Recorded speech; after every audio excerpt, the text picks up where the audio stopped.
Welcome to In Our Mom's Basement Video Game Podcast, where we talk about everything video games with your host, Dan Giofue and Rage Quit Pat. What is going on? Welcome to episode 58 of In Our Mom's Basement Podcast here. And of course, if you are live with us on Twitch, this is hour 2 of our podcast. And I am Rage Quit Pat, and I am joined by Dan the Pizza Man and Argonaut Rises. And of course, you can listen to this episode on all of podcast platforms, iTunes, Google, all that type of fun stuff. What's going on, guys? What's going on? How are you, Nintendo? Oh, sorry, PlayStation, right?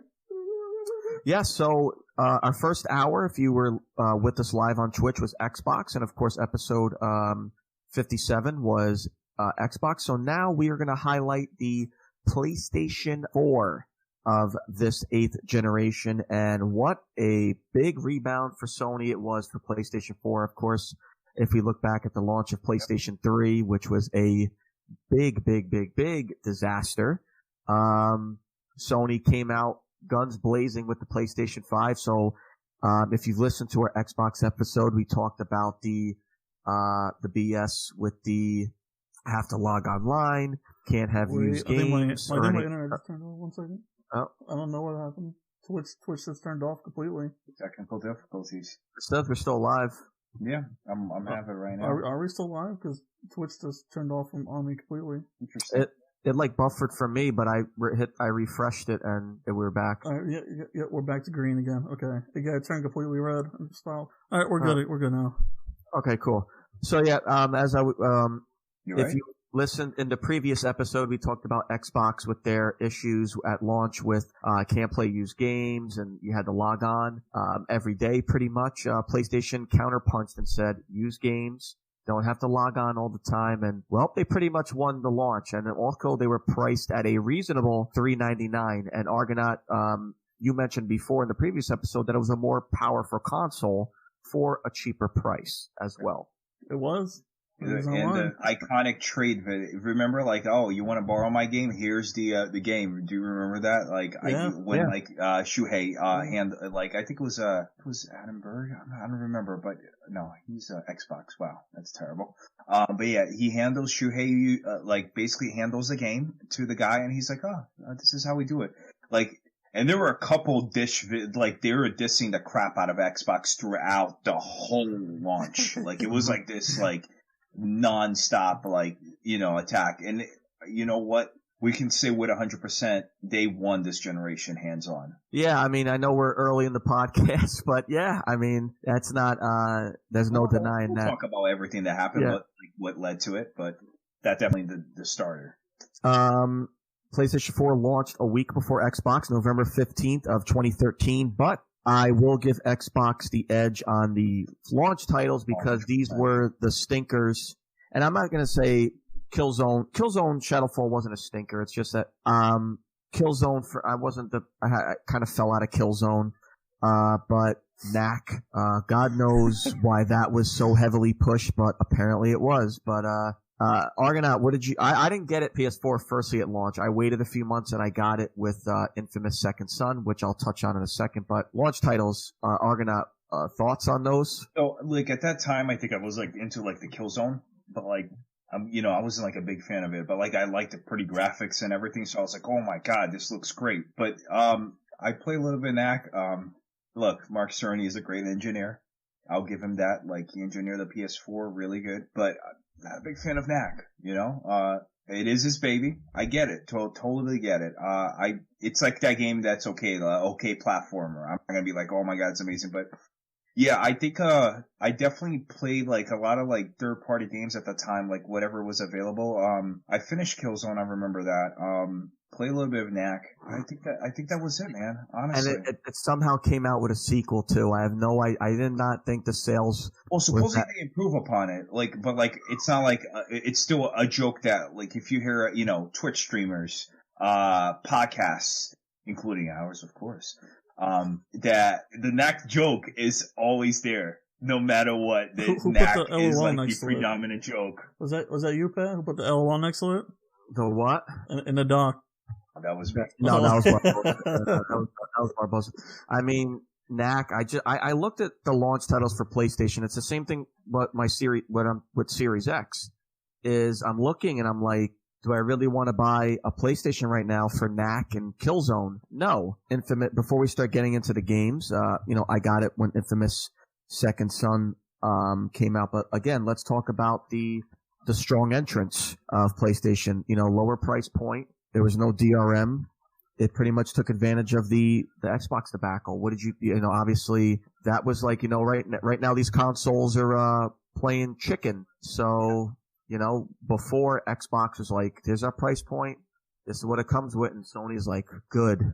We were waiting for this.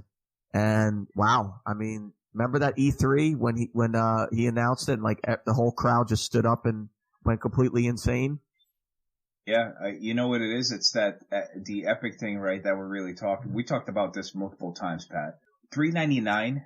It is the sweet spot. Like, of course, like there's $500 systems and everything, but that's for us, the hardcore gamers. But if you're looking at a casual gamer or somebody that plays, 60, 70%, not a little bit less maybe, they see a $500 system, they're like, I don't need a camera, so why I'm going to get the camera? I'm going to get the system that doesn't have a camera. There's a variety of things, but PlayStation definitely tackled Xbox with the digs. Oh man, it was like, I don't know how many videos they launched, man. Do you remember? It was like 3 or 4, right? Like it was a lot. I mean, like I said, I vividly remember that E3 that year, 2013, when that happened, and I got a good story, and you remember this, Michael. When he was like, when we were all talking in the chat, and he's like, "Oh, PlayStation just won this generation." It wasn't only him. I mean, it was everyone on Twitter was saying the same exact thing. Everybody on Twitter was like, "Sony just won this generation," because like, how can you like have that horrible of a PlayStation was reeling from the PS3. Yeah. PS3 didn't start selling until they came out with the slim model, and it was at $299. So PlayStation was it had great games, but Sony was destroyed by that horrible launch, and they just came out of the gate, punched Xbox in the face. Yeah, not only that, PlayStation 3, right? That the other fun fact that is that developers had a really tough time developing for that system because of the cell technology. Yeah, it had a different architecture altogether. Yeah, I do remember that too as well. A lot of games ran 10 times better on Xbox 360 than PS3. Like games like the Bethesda games ran. Yeah, they ran so much better on 360. But again, besides the first party titles, I mean, I remember a lot of my friends who had a 360 switch to PlayStation because of that. That happened to me as well. Because of I remember playing, a lot of my friends were like, "Oh, I'm getting PlayStation. It's $399, and why would why am I going to pay $500 for an Xbox if it also comes with a fucking Kinect?"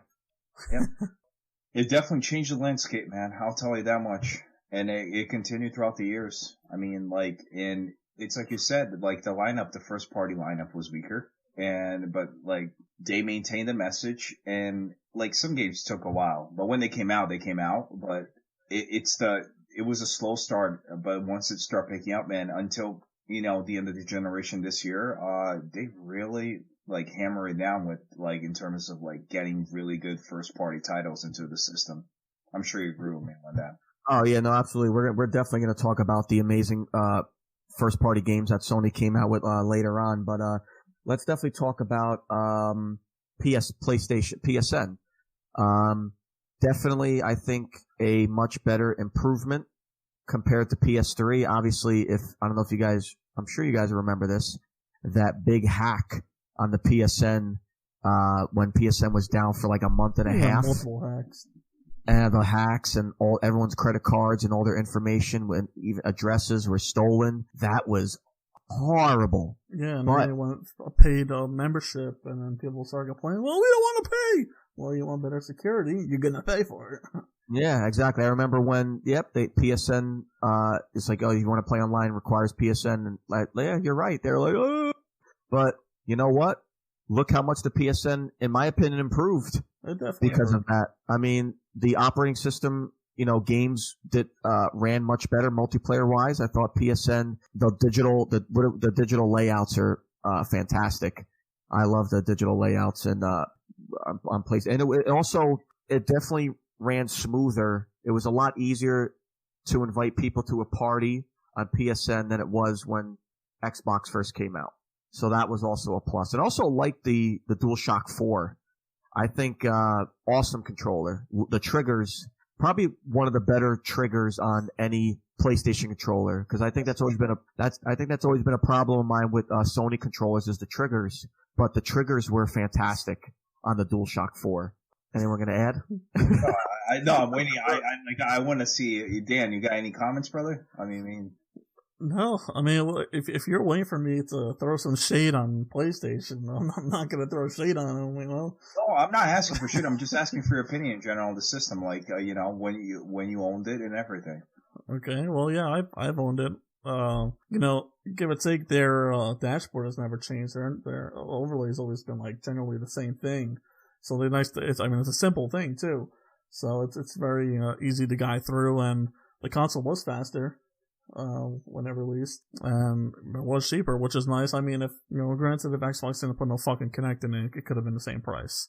But I never played Killzone or Knack. You didn't. Knack, you didn't miss much. But I also like the touchpad on the plate. It worked really well. I really did. I thought it was going to be games had some cool integrations and stuff. It was nice. Yeah, I thought it was going to be maps from it. I'm not gonna lie, that's the only feature I like for it, because you press it, and you're like, oh, the map pops up, and you're just okay.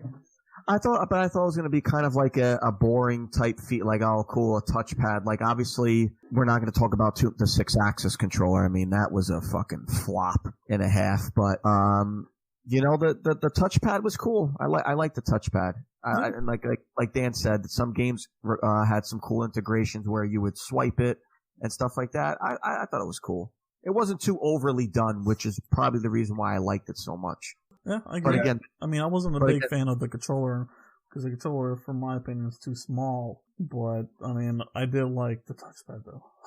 I love the triggers. Like I said, as far as any PlayStation controller, PlayStation 1, PlayStation 2, especially PS3, those triggers were horrendous. But the triggers, it felt great. It feels great playing a shooter on PlayStation because the triggers are finally good. I played Warzone. I played Call of Duty. I played plenty of shooters on PlayStation. I'm like, wow, this feels great. The triggers are very comfortable, and you feel the triggers when you press them. And it's huge. Let's talk about the design too, right? It was a way slimmer system than the Xbox when you got released. Yeah. I still have the original PlayStation. I got the Arkham edition. I still have it. I love the design. The design was really good. I don't know what the hell happened with PS5, but you know what? This was a really good design. PS5, PS4 Pro too. Oh, well, way chunkier.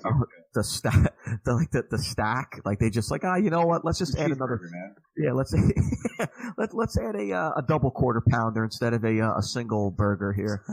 But the slim is not a bad design either. I actually like the PS4 Slim design too. Yeah, you know what? I'm gonna be honest with you. I'm surprised that we know PlayStation for a long time. I'm surprised they didn't come out with even slimmer versions, because, that used tend to be the thing that they did. The PS4 Slim, I don't think they can do really nothing with the Pro. They could have cut it off a little bit, shave off one of the patties, and just make it two. Well, I didn't. Yeah, let's talk about let's talk about the other system, the other releases here. We had the original PlayStation 4. We had the PlayStation Slim, which surprisingly Sony barely marketed. And you look back at years past, the PlayStation 2 Slim was heavily marketed. The PlayStation 3, of course, was very heavily marketed. We got the Slim and Super Slim, no one really talks too much about at all. Yeah, I like the look of the Slim better than I do with the Pro. I just don't like the design of the Pro. Well, the slim version's just not as powerful, correct, Argonaut? Yeah, it's just not as powerful as the Pro. It's just a standard PS4. It just would have more memory on it. They doubled the memory to 1 terabyte, which makes sense. And they kind of cut off the top of it and made it a more flatter design on it, but it's the same exact system. And it doesn't even look that much slimmer, to be honest. Come on. Oh, and they took the optical out. The optical? The auto optical? Yeah, dude. look, let's be real here, okay? I use Astros. I use the mix amp. They took with the optical. Luckily, the Pro has it, and they're going to do updates for the PS5 and the Series X for it. Jesus, fuck, dude, But I use my optical. what? I love my optical. I need my optical. No, that's exactly it, right? For all our headset guys and girls that are out there listening to this, tell me not. They took the opticals out. You're just like your rage is just piling up. You're like, why? Like, it's such a small piece. But I guess they used it for something else. And Argonaut, you got the PS4 Pro. As far as like, we talked about the Xbox One X and its power. What did you think of the Pro's power? And of course the cheeseburger design. It's it's less powerful than the X. That's definitely one thing. There's it's not like an excessive difference between them two, but like I own both, and there is a difference. Like, in depth, like the resolution usually tends to be the number one case. You can't get like native 4K in some games. But it was interesting that PlayStation was leading it, right? Like, and then Xbox is like, oh no, we want to have the most powerful console. And they did it. But it's still a good system. I definitely like the mid-tier upgrades. For guys like Dan, there are PC guys that upgrade their PCs every once in a while. I'm sure he agrees with me. I feel like it is a better thing that like within 2-3 years we get a mid-tier upgrade and you're just like, hey, it's not a new system, but it's the same system but boosted. And these games now are requiring more and more power. 100%, to make it look better, feel better, the smoothness. So, I agree with the small upgrades and changes, and this next gen is going to be fucking killer. Yeah. I really liked, just overall, just the generation of PlayStation. Again, but here's one that we always talk about. Always seems like a big, topic on our podcast. PlayStation Now. Obviously, Game Pass is miles ahead of PlayStation Now. I think PlayStation Now is getting there. They are adding some first-party titles as time goes on. But the big thing was, remember, it was $20 a month. Like, that was first absurd. And now it's $10 a month now, which I think is more respectable. Do you think, what are our thoughts on PlayStation Now? I personally, it was on sale for like $40 for a year. So I'm like, fuck it. $40 for a year, that's not bad. And you could stream PS3 games on there. There's some really good PS3 first party games and then third party games if you've never played any of the first party PS3 games, if this was your first time getting a PlayStation system. It's also got some good PS4 exclusives on there as well. But what are our thoughts on PlayStation Now? It was nice that they kind of give a head start to streaming, right? Like that's we all know that that's like the end game for all these companies, right? They definitely want streaming to become a thing. Yeah, absolutely. They got the jump start on it, remember it was $20 a month at first. Like, that was crazy. The price was really high and strong, and like you get me, like you it's like you had to be making be like, hey man, I really want to spend all this money to play all these PS3 games and everything on PlayStation Now. It was cool that they bought Gaikai and like went with it, and it's developing as it goes. But like the one thing that really got to me was like, you get me, like for us here in the East Coast and the West Coast, I'm sure they agree, is that we have good internet. But the question you have to ask yourself is that some parts in the middle of the country can't handle that infrastructure right now, at least, depending on the city, to have these internet-based services to run. And that's where Game Pass is a little bit different, right? Game Pass, you can install the games, and it took, I think, PlayStation Now about a year and a half or two later after Game Pass that they finally added the download feature. In some games, by the way, not all of them. I still think they need to work on it. I don't think it's nearly done on what it needs to be. But I feel like with xCloud becoming such predominant and, Stadia kind of creeping from the woods, we're going to get definitely a better service, because you know what it is? Competition builds up, right? They're going to be trying to one-up each other. They're going to be like, hey, you know what? This guy's doing that. Maybe we have to do something to, get them out there. It's interesting. I feel like in the next 5-10 years, maybe, probably 10 years, we're going to see like a high influx of streaming games. I think whoever gets it right is going to be the winner for the market. Do you think PlayStation, because they do have a little bit more first-party titles, do you think they'll ever go the Game Pass route and have them launch day one? So here's a counter argument for Game Pass, and this is the small issue with it, right? There's talks of how like, you know, Xbox is putting an excessive amount of Game Pass, right? But then what happens with the money that's supposed to be given to the developers to, you know, finance these games, right? Halo Infinite was in development for how long, right? What, 2-3 years at this point? And we still didn't get a decent looking game. That's the weird part. So some people are like, oh, maybe they're putting way too much money in Game Pass, and then it reduces the game. First party games are still going to get released, but it reduced their quality because all the money's going there instead. Do you get me? So that's the issue that I feel like if PlayStation has to decide between first party titles being amazing the way they are versus the service, I'm like, man, just stick to the first party titles because that's what sells systems, honestly. Like, I'm sure you agree with me. We had conversations about this over and over again. Is that what is the launch title? You were going to get Series X because of Halo, right? And now you're kind of like going to wait a little bit longer. Same thing with PS4 when it came out. Yeah, no, absolutely. Yeah, Series X, as I stated before, I'm going to wait a little bit because, again, I'm not depending, even if it's $400, I'm still not going to get it because I'm really pretty much just getting an upgrade. I want to play like new first-party games, for new consoles. So, yeah, that's why I'm leaning towards PS5 because we're getting Spider-Man and we're pretty much getting Ratchet and Clank around that window. Unless it doesn't come out day one. If it doesn't come out day one, then I'm honestly... take a step back. So, it is what it is. We're here to celebrate this generation, though, but I just do want to say it does not even feel like we're entering a new generation. I don't know if you guys feel the same way, Dan, Barbosa. Do you guys feel that same way? Does it even feel like we're entering the 9th generation? Like for me, there's no excitement. It's a different hype back then. You get me? Like the last like upgrade to next gen. Was like, oh my god, dude, this is happening. We're finally going to get this major upgrade. With the thing we have to decide is like whether some people are comfortable where they're at now. You get me? Like with the systems. Maybe they don't think they need upgraded. Like, for example, you, right? Me and Dan upgraded our systems, right? Because they're like, we have to have the best system in the market. But for you, you're like, you know what? I'm sticking with my Xbox One S. Doesn't bother me. The gameplay still play great. And same thing with PS4 for you.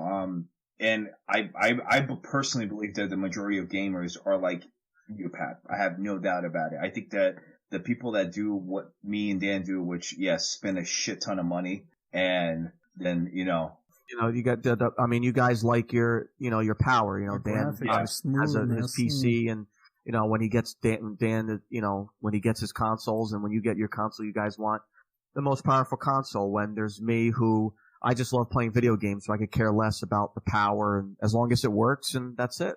So, the thing is the mid-tier upgrades, right? I think that kind of shuffled us around a little bit because we got Pro and X out of it. So I don't think we see systems the way they do anymore. Like, I don't know if it's going to be ever the same anymore. I mean, we know these new systems are going to come out, but I don't think it's going to be like the same, like, oh, crazy, this generational leap. Watching our younger selves look at these new consoles as they come out every so often, all the Sega and 64, all that. It's like you get to see these games, and I think since we're a lot younger, we didn't know better between good or bad games. Games were games; they were fun no matter what. Even if they were shit, they were still good. I think that's what our mentality was when we were younger. We just wanted to play that game. Oh, my favorite character from a TV show's in there. I gotta play that. My favorite cartoon. I gotta play that, and I think that's where that's where we were back then. But now we're a lot older. We have somewhat more common sense. We think about things a lot better. Yeah. So it's like, oh man, is Xbox even gonna release a good exclusive this year? Is Sony gonna drop another Spider-Man 2? These are all things that are gonna make us decide. Oh, do we really want to get that console or not? What's gonna change? What's gonna be new? So we're putting a lot more thought into it as we get older. Yeah. There's also the adulting part, right? Like, and then you gotta pay the rent, you gotta pay the bills. Pay the rent, bill. Right now.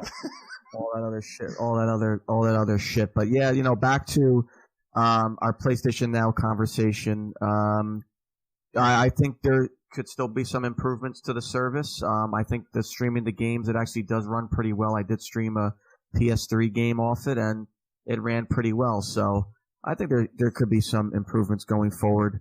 Yeah, I think you can boot it up on your PC and play, right? You can do like the PlayStation Stream app and play from your PC. Oh yeah. That's cool. Xbox is supposed to be doing that feature soon as well, later next year, I believe. But I like that feature. That's a cool feature. But that's that's like how we were talking about before. That's the future right there. Not necessarily needing a console to play those games. Yeah. You just need a decent internet for it. Yeah. What do we think of? Also, PlayStation got a lot of developer marketing. Obviously, Capcom is back, and of course, we know that obviously. Yes, Resident Evil is multi-platform, but Capcom is back. Obviously Street Fighter was exclusive, and the Resident Evil games are now heavily marketed more in like any Sony conference. And obviously when Capcom has a commercial, it's the PlayStation logo. They have the Call of Duty. They have the Call of Duty marketing and everything like that. What do we think about that? With PlayStation getting the jump again, obviously the 360 era, a lot of games were marketed more with 360. Now, this generation, it seems like a lot of games are marketing with the, with Sony commercials. No, definitely. PlayStation really, like, the whoever's related, like, making the marketing deals and everything, it was very aggressive about it. Like, Activision hopped in, they got exclusivity for Final Fantasy VII, which, it's a 1 year, it's gonna come out on Xbox One, by the way, or Series X at this point. But they've really made a lot of deals, like, in that, they came out strong with that. Like, they were like, hey, we're doing deals with this guy, this person, everybody was part of it. I honestly think that they're not gonna stop. I think, it was a good choice because, for example, you look at a Call of Duty poster, right? You see PS4. For the average consumer that's watching that, they might think that it's only for PS4 and not Xbox, just because the marketing says PlayStation 4 on it.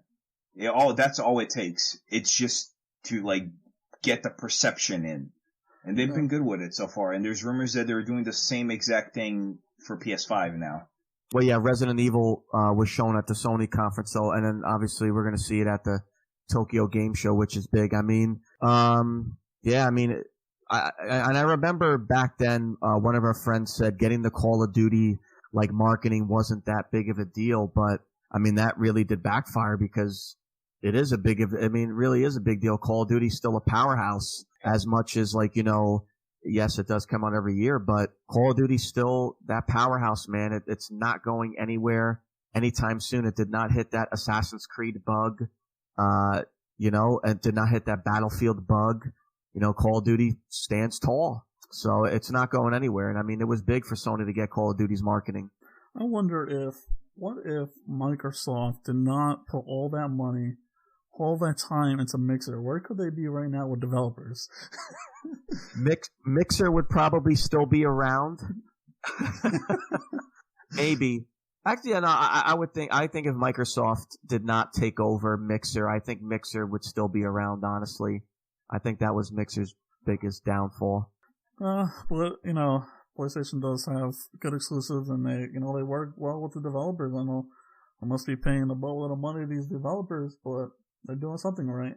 Yeah, no, I mean it's been really good marketing for them. And it seems like they're gonna maintain the same formula. I think that's the thing. The other thing that's happening, right? Like they're strong first party lineup, good relationship with partners for third party companies, and honestly, I honestly don't know if they're going to change on it. I don't think they're going to change until like Xbox is like, hey, we shift the movement. We shift the map of where we're playing. But yeah, only time will tell at this point. Yeah, and I really enjoyed, again, as we talked about it, just the shooters, especially shooters feel definitely an improvement on PlayStation consoles with the control. Let's talk about PSN. I mean, we didn't really talk too much about PSN. I mean, I brought it up and stuff like that, but again, PSN improved big time, this generation with, comparing it to PS3. Again, as Dan brought up before that, it became a paid service, and, PSN, I thought ran really well. compared to its predecessor where it felt laggy and a mess. PSN ran great this time around. I rarely felt any lag or glitch. Obviously, both systems could be shaky at times, but I think I felt a little bit more on PlayStation. Like it felt a little bit better online at times. No, I definitely agree. It's like Dan said, everything was very much simplified. No, not crazy any changes like that. They kept adding party, minor adjustments to it, but pretty much the skeleton of the operating system's been the same even for the PlayStation Store. They had a couple of changes to improve it for search and mechanisms and everything. I honestly think that it's that quote. What is it? Less is more, right? Yeah. So the more it's simple, the better it is. Yeah. Let's talk about. There's something I wanted to talk about here. Obviously, PS3 came out with the PlayStation Move. It was a dump. What are our thoughts on the PlayStation VR? I love it. I think it's the right step into the future because so. Me and Dan agree on this. Right? AR and VR, which coexist, they're different technologies, right? AR is putting a glass and seeing what's in front of you. VR, it puts you inside the world, right?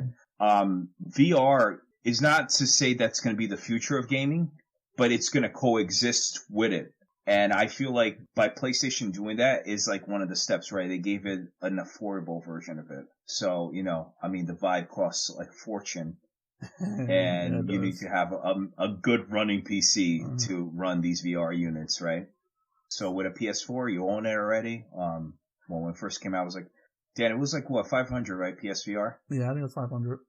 Yeah, because it came with the Move, it came with everything.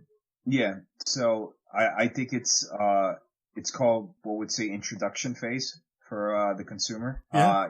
It's a cool experience, but I'm gonna be honest, I can't last more than like probably an hour or two in a VR headset. Like it's very strenuous, like to your eyes, to everything, but it's a fun experience though.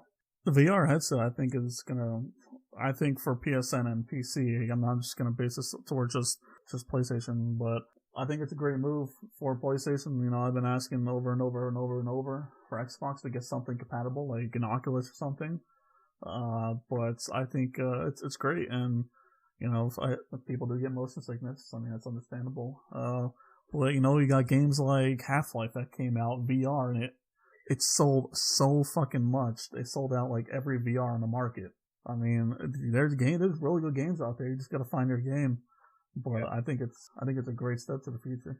Yeah, like the last one I played was Iron Man, and I was like pretty impressed by it. It was crazy, man. Like to use the propulsion jets with the controllers, and you're like equalizing yourself so it's flying. Like it was a learning curve because but it was definitely felt awesome when I had like full control of Iron Man and like moving around, jetting around at super speed and like using the blaster. It's one kind of experience. You get me?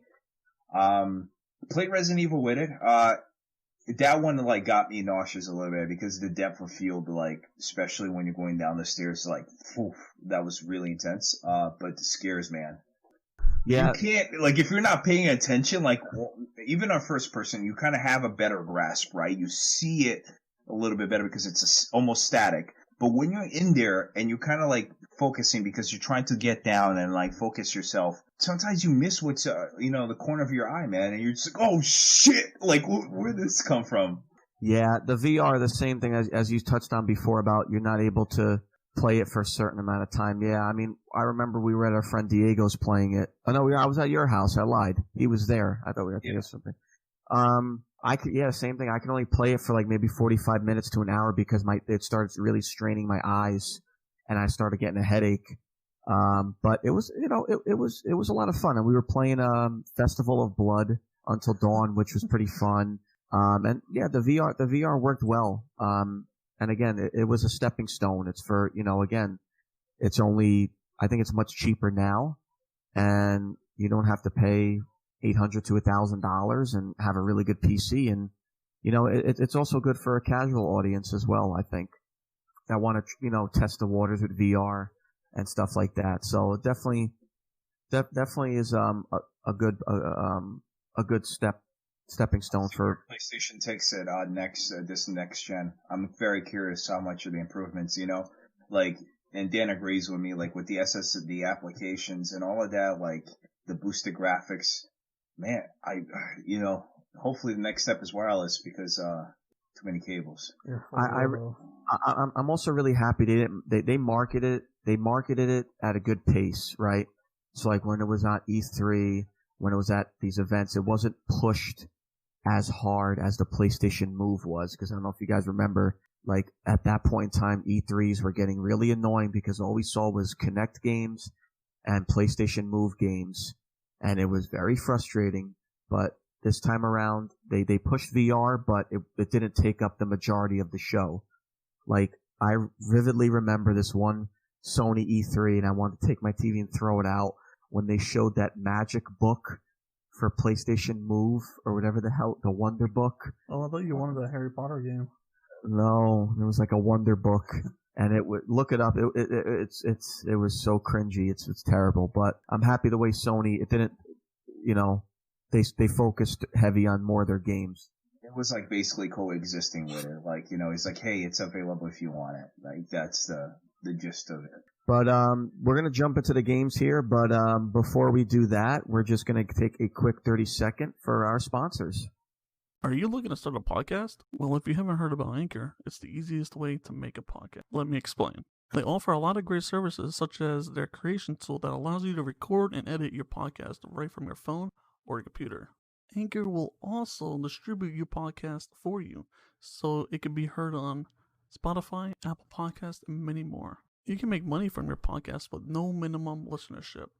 It's everything you need in a podcast in one place. Did I forget to mention that it's free? Download the free Anchor app or go to anchor.fm to get started. All right, we are back. Thank you again here, and we're about to jump into what made this generation big time for the PlayStation 4, the games. And I just want to touch base here. I know we talked about obviously timed exclusives we're not doing, but Sony did a lot of remasters. Are we including those games, guys? I just want to ask before I include them. Nah, you know what? Let's keep it off. Let's talk about like the titles that the main ones, right? Yeah. All right.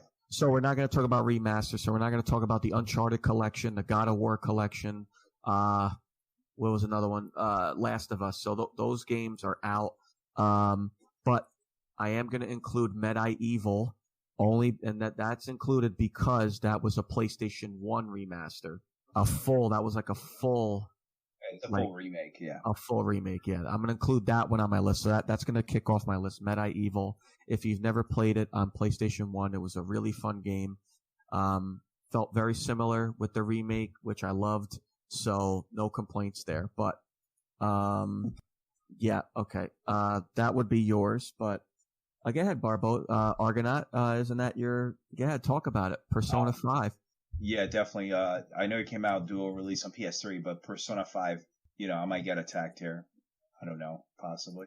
But Persona 5 for me is the best JRPG of this generation as a whole, without a doubt. Some people like it, some people don't, but I played Persona 5, put I think 120 hours on that, and then I platinum Persona 5 Royal, which I know it's easier to platinum. I get it. To all the listeners. And that's exactly why I did it. But it was fantastic, man. I really enjoyed it. I put so many hours in the game. It's a good story. There's really good, it's turn-based, really good RPG elements. The art style was amazing. And it was exclusive to PS4. I mean, I was just like, it's definitely, I can't even like think about any other JRPG that really blew my mind the way Persona 5 did. Yeah, I mean, I've never been really big into JRPGs, but I know Persona 5, Persona just in general. I think we all agree that Rage Quit should try some JRPGs. Yeah, no. Woo! I can't get into that the combat system. I can't really get into that combat system. But let's talk about obviously one of the big ones. This was the game that I got the PS4 for was Infamous Second Son. Phenomenal game. You played as his name was Desmond, correct, Barbosa? It was Desmond. No, maybe it was in Desmond. I think it was. Let's find out real quick. Sorry.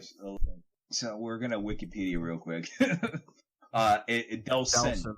Yeah, Delson okay. Roll. Yeah. I knew it began with a D, but Delson. I mean, really like the protagonist. I love the new the powers, the other powers you can get besides, electricity and everything. Like I like the earth. I mean, it was a really good game, and I did both playthroughs. I did good and I did bad. Really fun game. I've always loved the Infamous series, and obviously Sucker Punch came out with a new. Man. That's the other. Yeah, I mean the DLC was kind of bleh, wasn't that great, but the main game was really good. I don't go back and play through as many games anymore because obviously with work and everything like that, there's not a lot of time to go back a lot, but I went back and I beasted right through both playthroughs. Really fun game. No, they definitely Sucker Punch came, when it was a launch window game, I was like, I was very excited. Like, I love the Infamous series. So when Second Son came out, yeah, let's talk about their new IP, Ghost of Tsushima, which I'm playing right now, and wow, Tsushima's phenomenal. Yeah, what an experience this game is right now. And I mean, you go from that IP of Infamous, and you go right into Ghost of Tsushima, which is fantastic. Like, that was a really amazing game. I'm loving every minute of it. It's interesting that they were able to make such a shift, right? But it was just phenomenal. Like the way the game plays, everything. The story was really good. I hope one day they bring Infamous back. Just work between both series. Some developers do that. I think I'm excited for Ghost of Tsushima Legends. I'm sure you saw the multiplayer. Yeah. Oh, I can't wait. Absolutely. Some people are calling that like killer seller for PS5 because technically it's going to come out later this year, so it's going to be with the system too. And also the co-op stuff too looks cool as well. So it's the co-op and so that stuff looks really cool.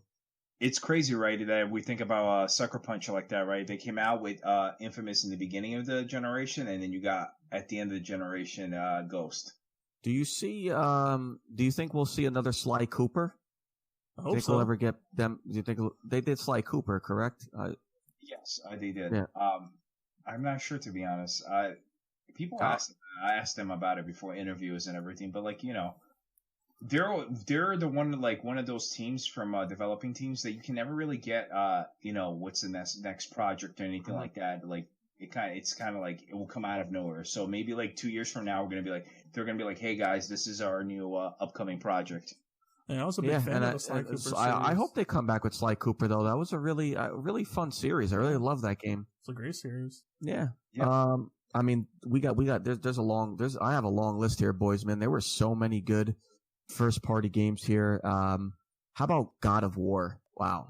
It's right here, man. I'm wearing the t-shirt for to celebrate it right here. Kratos and Atreus. I mean, you know what? We could say spoilers. I mean, the game's been out for so long right now. Obviously that ending, and you find out that he's Loki. I mean, that shit was spoilers. insane. Huh? He's part of the Avengers? I'm just kidding, man. Yeah, no, I love the transition from Greek mythology to Norse mythology. I mean, and then, dude, how about Thor showing up at the end? Yeah, it's interesting, how they're setting up everything for, the way they're setting up the game, how it went. I like that we got, Kratos is still the crazy fighter, unbelievable at it, but he's a tormented soul from all the stuff that happened throughout the game. Yeah, you could tell. I really loved what they did with the Kratos character in this game. You could tell he kind of had a kind of a PTSD type scenario with with the dealings from the previous games. But man, I remember in that game, obviously you start out with the axe, but I remember when you finally pick up the swords. Oh yeah, the Chaos Blades, man. That was such an epic, and the way he went for it, the emotional impact of finding them again, where he buried them, that was awesome. He's going through the lake and seeing these visages. I'm the way they made it was awesome, and the world too, right? I'm sure. Yeah. The world was great. I mean, everything about it was great. I mean, obviously, I was a little bit skeptical at first because it went from a heavy hack and slash to now it kind of had like that Last of Us feel, like you have an additional character with you and how the combat was going to change. But man, the combat was fantastic. Yeah. And I loved how you had to use the different weapons to open up different doors and things like that. It was amazing. I mean, a lot of people consider that the God of War, that's their, this generation, their best game. Yeah. And I'm telling you this though, I'm not sure if you did them, but like the Valkyries, man, I got my ass handed to me by them. Yeah, I did a couple, but I mean, forget it, man. Those fucking Valkyries were miserable. Dan, like, and you know, I know you watch the gameplay. Like, any thoughts? Like, will you be? Because there's going to be another one definitely in the future. Are you looking? If you ever get a PS5, is that a series you're going to jump into? Wait, what game? God of War? God of War. No, probably not. I feel like that's. It's been out for so long that if I try to get into it now, it's just like, is it even worth it? How many God of Wars are there? 3? But this one's completely different.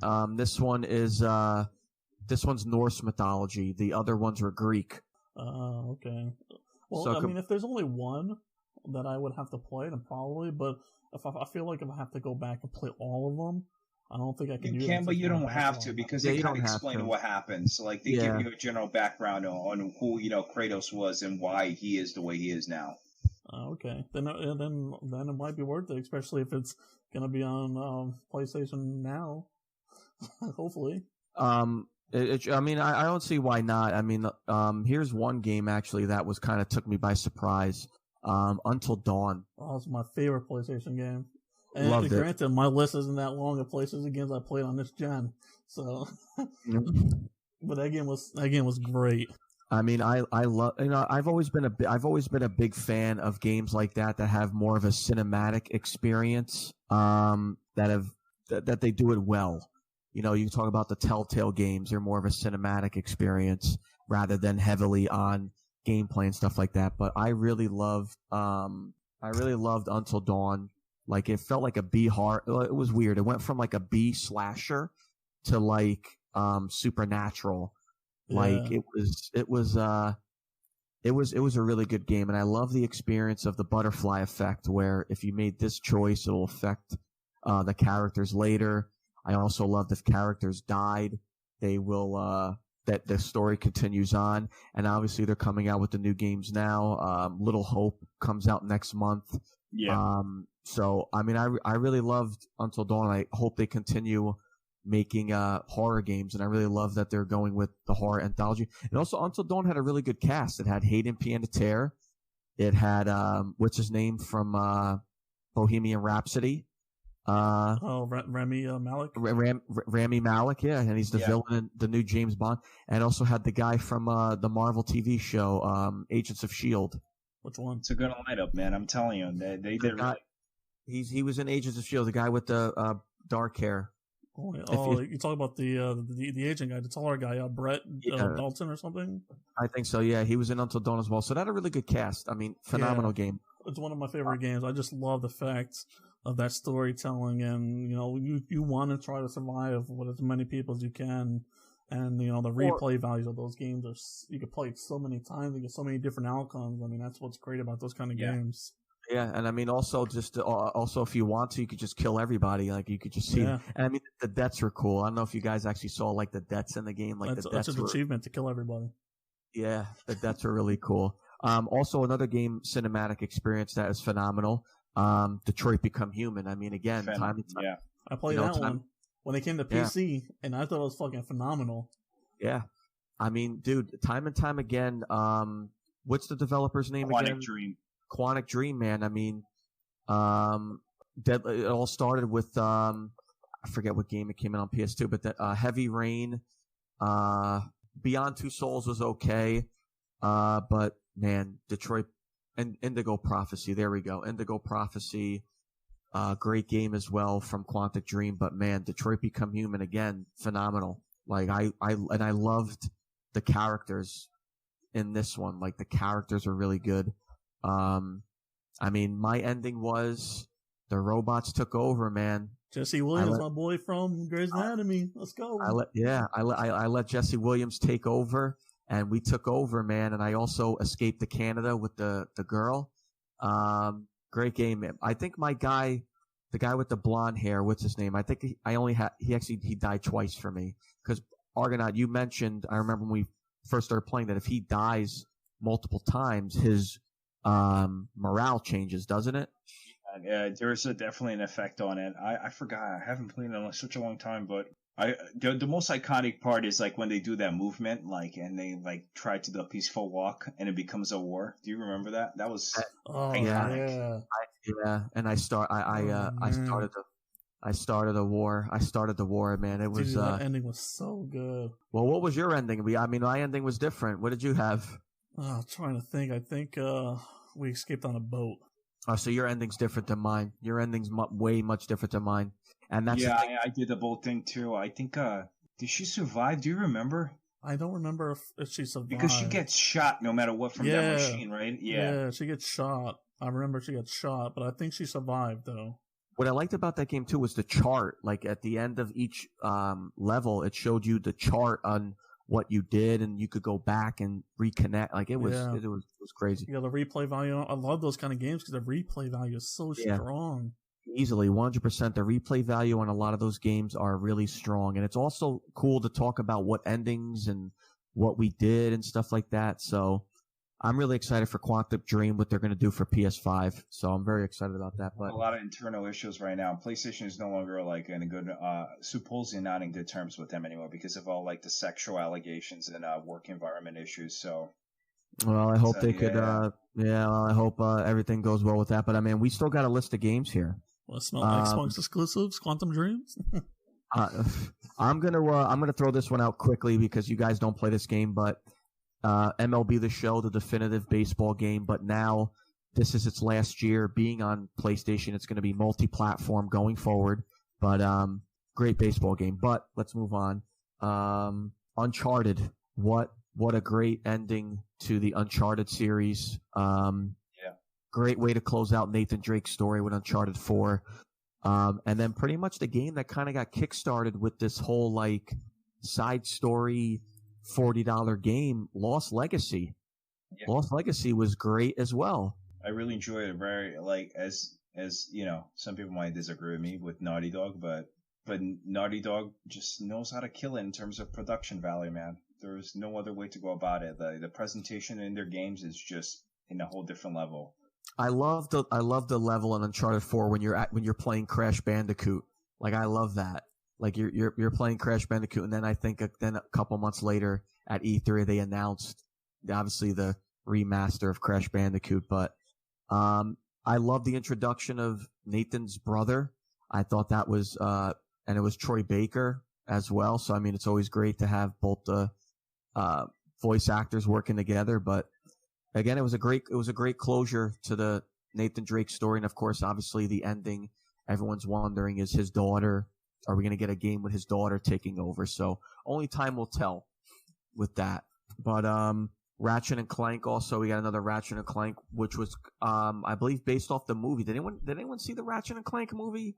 No, I don't think it was. I think it wasn't based off the movie. I think it's a remake of the first one. It was a remake of okay, because I thought it was more based on the movie. But I mean, I haven't seen the movie. I mean, I watched a little bit of it, but I kind of turned it off. I mean, did anyone see the movie at all? Anybody? No, Dan? I heard bad things, so I never even touched it. Oh, is it on? I played the game. The game was fun. But the game was fun. Yeah, but I didn't. But I love the Ratchet and Clank series. It's probably one of my top PlayStation series games. Yeah, it's an amazing platformer, and then the new one looks really, really good as well. I'm excited to play the new one as well. Yeah, the Rift something. Yeah. Yeah. Last one on my list. Do you guys have anything on your list? No, I think I have the same last one as you. Barbosa? I think the only one we're left to talk really is Spider-Man, man, right? Oh, I got Horizon Zero Dawn. Does that count? No. Oh, yeah. No, I got Horizon Zero Dawn on there, yeah. So before we talk about Spider-Man, yes. Horizon Zero Dawn. I haven't played it on console, but I've been playing it on PC. Listen, man, I'm about 40 hours in, and I fucking love it so much. Listen, man, Guerrilla Games, they went from Killzone to Horizon Zero Dawn. Unbelievable. Like that. Phenomenal. And I love every minute of Horizon Zero Dawn. It is so good. Out of nowhere, man. That's the crazy part, right? Like, if you think about it, like, like we always knew Killzone, it's always a thing, beginning of generation, that's what we got. But then we got Horizon, it's a completely different game.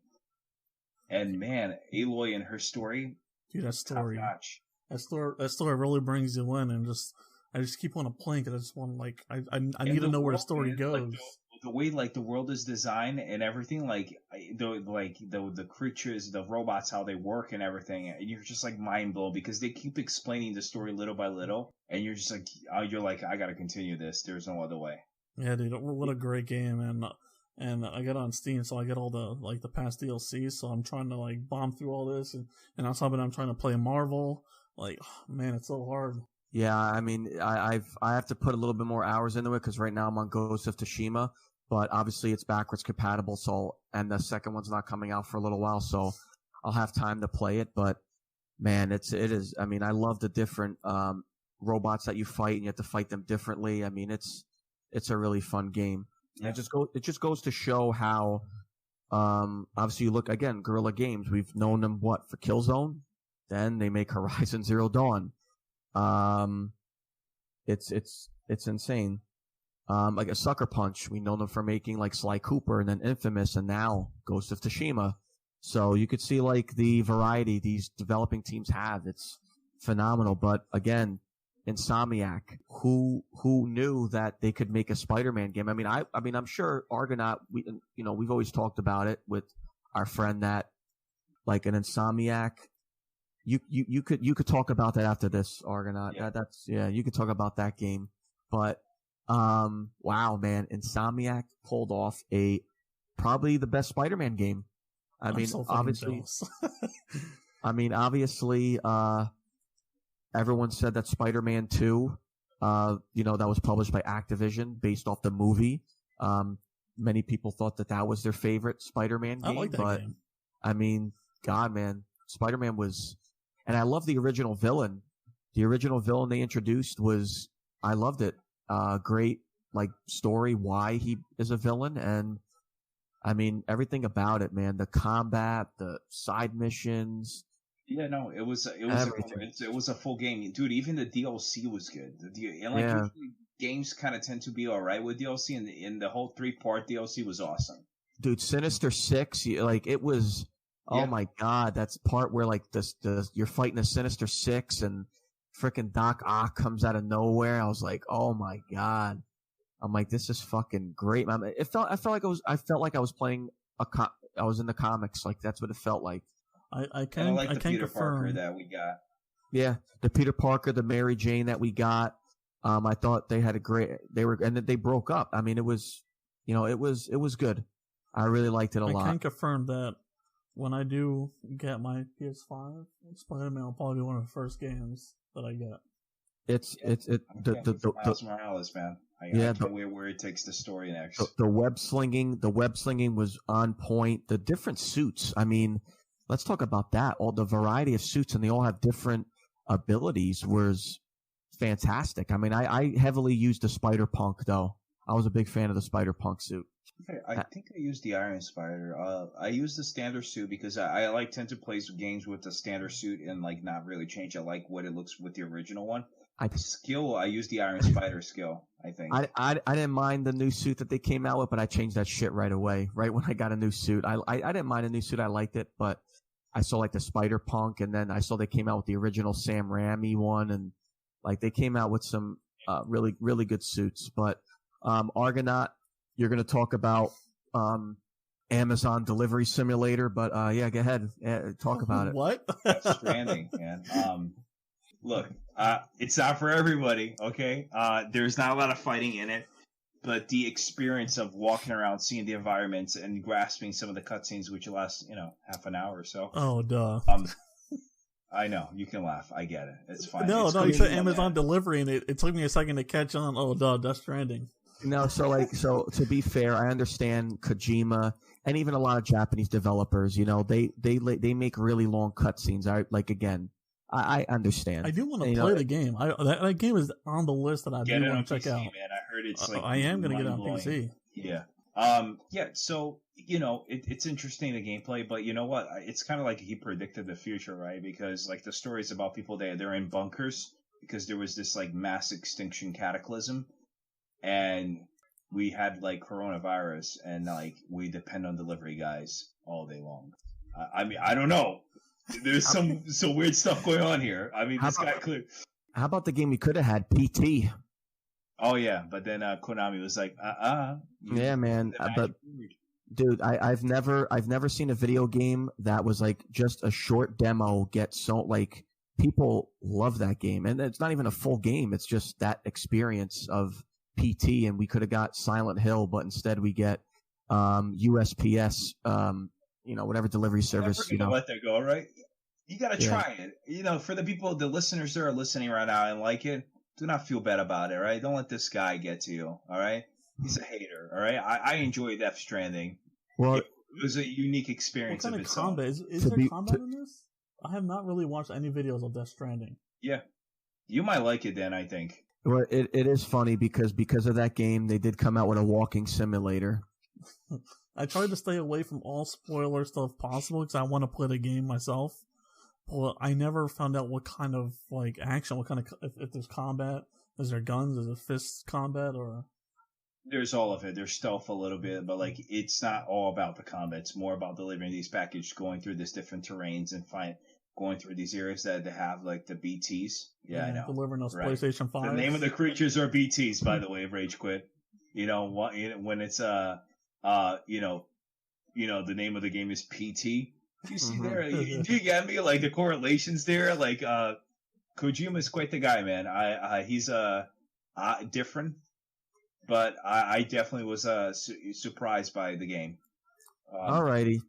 Well, we're gonna have a disagreement on these two because we already did here. We're gonna have a disagreement on these two, so we'll just get this one. We'll get we could all agree on out of the way.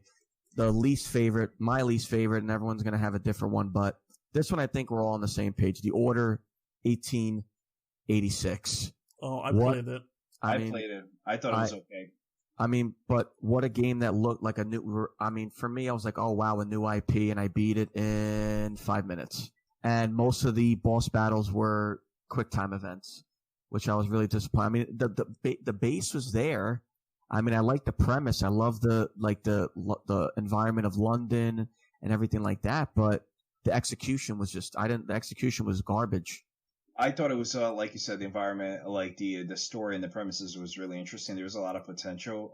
But I still enjoyed it. It looked, man, when they were first drawing it, like you're like, holy crap, this game looks insanely good. Yeah. But the mechanics were very limited. Yeah. Because of it. Well, here, let's get on our disagreements here. Let's start off with Days Gone. Now, I just want to say, I don't think it was a bad game. I thought the story was really good. I did like the main character. I just felt that the side missions were just very repetitive. Like it was just the same fetch quest over and over and over and over again.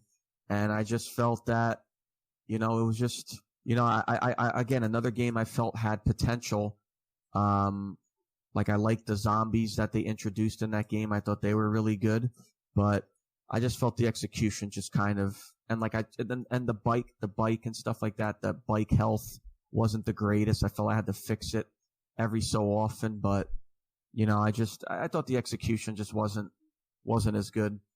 I personally enjoyed it. I thought it was good. I mean, I wouldn't say it's going to be, I can't say it's amazing, right? Like it's like mind blowing, like top of the notch generation, but, I like that you took off your glasses because I just, made you do it. Quite an interesting feeling.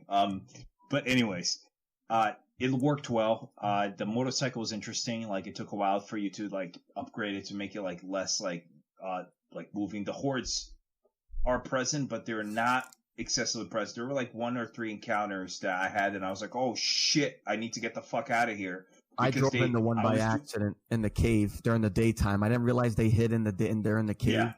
And I drove into a horde in the cave, and oh my god, I got torn up. Dude, if you get caught inside the middle and you have no way to like break out, you're done. You're dead. There's nothing you can do.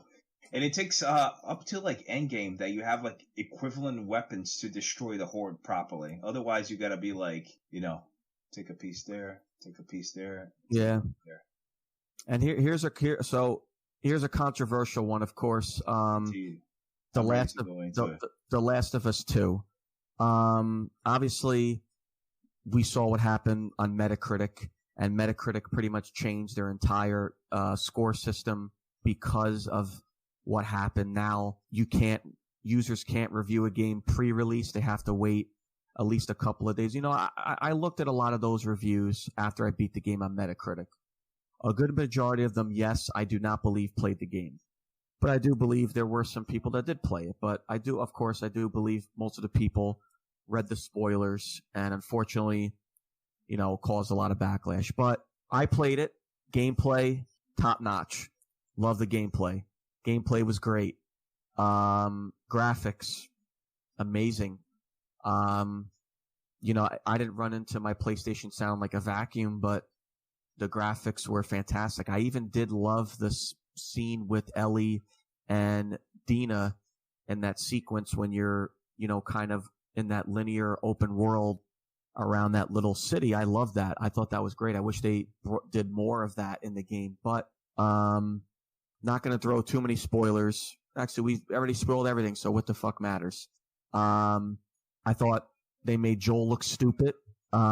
If they were going to kill him, I thought they could have done it better than making him look like an idiot. And the way he got killed was horrific. And then they made me want to understand why the new character introduced, what the fuck is her name again? Allie? Yeah. Allie? I mean, they introduced... Sorry, it's Abby. Abby? They introduced this new character, Abby. They're trying to get me to... And what doesn't make sense to me is, I'm Ellie and I'm killing off all her friends, and then it just stops, and it flashes back to Abby's point of view, and I'm supposed to understand her point of view. And I think my mind would have been different if she didn't horrifically bash the shit out of Joel's head for God knows how long. And I also felt whatever. I loved her gameplay, though. Don't get me wrong. I've talked to you about this before. I loved her gameplay. Her gameplay was great. I wish Ellie got, a little bit better gameplay, but Abby's gameplay was great. Phenomenal. Like, her weapons were great. But, I just felt, and then at the end, just lets her go. I felt maybe we should have just made the choice. I think that would have been better of an ending, that we either could kill her or just let her go. I think that would have been much better. But, again, I don't think it's a bad game. I was just very disappointed. I just did not connect with the characters as I did in the first game. And don't get me wrong, I wasn't angry that Joel died. I knew he was probably going to die, but I did not like the way he died. And I did not like the way he was written in this game. For me, is completely the opposite impression. Look, it's not the game I expected that I was going to get. But it definitely created a massive impact on me, like in terms of like feeling angry, sad. It like no other game made me feel the way that Last of Us did in terms of like the sequence of events and everything. Because do you talk about the first game or the second one? The second game, yeah, okay. That's what we're talking about. Okay. So the reason is like you lose Joe and you're like so angry, but you're so angry at why it happened. Like, she took the one thing that Ellie mattered to Ellie, and you don't know how to deal with it. And, you go after the group and everything. But like, as it's progressing with Ellie, you're like, shit, it's vengeance for sure. But like, man, this path is really taking a toll on her. Like, you start seeing like, her relationship with Dina kind of depreciates. There was one part that, Tommy was in danger and she was kind of like, no, we need to go after Abby. That's what matters. I'm like, dude, like, if you're gonna, what they were trying to convey on those things was like, vengeance can take you so far, and then all that hatred can take you so far. And then where does it lead you to become less human? So, playing as Abby, it showed what happened to her. So you're kind of like, seeing through her side what happened. You're still pissed at her. It's nearly impossible to be not pissed at her taking such a memorable character like Joe out of her hands. But you start seeing it, and what I can say is the part that really got to me was the very end where like Ellie was trying to choke out like Abby, and like she has that like memory about Joe, like that one last good memory of him. And like I'm sure that people that like been angry or had, you know, issues or, you know, loss and everything, it affects you, right? Like you maybe a bad memory of a person that you lost is taking, you know, control of your anger, and your anger is just building up, piling up. And then that one memory just stalls everything. And that's where she let go. So I felt like I was feeling what Ellie was feeling when that was happening, like that. And like, you know, I talked to a couple of friends. I was like, shit, man. I'm like, I never felt this way about any other game. Like it just gave you a full circle of perspectives. So, I mean, I know you didn't like it, but like no game made me feel as in depth the way Last of Us 2 did. And that's why I like it. It's not the game. It's like I said before, it's not the game I expected, but it's definitely the game. It's a game that really impacted me. I just think it's definitely one of those games that you're either going to like it or you're not going to like it. So I think that's what it really truthfully comes down to. But any games you want to add that least favorite that you guys have or anything like that? Not really. There's a couple titles there. I mean, you forgot Knack, man. What's going on here? I didn't play it. Remember, I'm only including games I've played. If you want to include Knack because you played it, you can include Knack. Yeah, I'll put it on the okay pile. Less than okay, probably. If people are wondering why I didn't include Yakuza, it's because Yakuza's no more exclusive anymore. So that's why I did not include Yakuza. But this is pretty much gonna close out our PlayStation 4 8th generation review here, guys. I will go ahead and I'll say, you know, again, as Barbosa said at the top, PlayStation definitely won this generation. First party titles, top notch. I mean, there was barely any bad ones that I could say. I mean, like I said, a Days Gone, Last of Us, these weren't bad games. It's just that I was very disappointed with the story.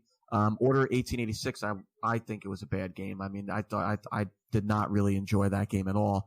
But man, I mean, you know, again, and already PS5 already has some good exclusives already coming out. Spider-Man Miles Morales, Ratchet and Clank, that new one, and the new Horizon Zero Dawn. So, I mean, the future's bright right now with PlayStation. Again, I do not like the look of the PS5, the fucking router, but as of right now, I'm getting a PS5 at launch. But definitely a big rebound for Sony after the PS3 mishaps. Sony returned to form, and it was a great generation for them. I loved every minute of their first party games, and you know, here's to, you know, again, Sony returned with a vengeance after PS3. So, but you know, one thing we didn't really talk about, which I'll say really quickly, is RIP PSP, because we didn't really talk about. We really didn't bring that up at all today, but I'll say it really quickly. Rest in peace, PS3, especially PSP, especially the Vita. The Vita had a lot of potential, but lack of support, unfortunately. So, Get that trash out of here. You guys? No, I just think I'm looking forward to what PlayStation's going to do next. It's interesting the route they're taking with their system. I want to know pricing. I don't know when the pre-orders go live. I'm sure as many of us do. I am very curious to how their messaging is going to be, how they're going to build up on their brand continuously. I'm interested if they're going to do anything with PlayStation now. It's, you know, they have a strong lineup, and they had a strong, like, you know, dishing out a lot of good games. Now I want to see they continue doing that. And really, like I said, with Xbox, only time will tell. And I can't wait for it. I'm looking forward for next gen, especially since both of them have SSDs. And I am tired of waiting for loading times like that. I'm sure Dan agrees with me. Yeah, I mean, for the most part, I mean, you're a PC guy, so for you, it's non-existent. Well, if you think about it this way, alright? Who's the real winner here, alright? PC. PlayStation games are starting to go to PC now, so, but we're probably gonna find out the pre-orders are gonna start the day before the console releases at this point. Yeah. But I'm excited to see how the PlayStation 5 is. I mean, PlayStation 4 obviously had a great year with some great exclusives and good games. So I'll be picking up the 5 on launch and probably be playing some PlayStation 4 games to catch up on some of them. Alrighty, guys. This is episode 58. This was our PlayStation rundown of this generation. Thank you guys so much for listening. Of course, you can listen to this episode on Spotify, Google, iTunes, all the fun stuff. But, of course, if you go to our website, innermomsbasement.com, you could listen to the podcast right there. And, of course, as Dan said, we are doing a giveaway for our audio listeners. If you just go to innermomsbasement.com/giveaway, you guys can enter in the giveaway. Thank you guys so much for joining us. You've just listened to the In Our Mom's Basement, a video game podcast with your hosts Dan Geoffroy and Rage Quit Pat. Subscribe to our podcast on iTunes or Google Play. See you in the next episode.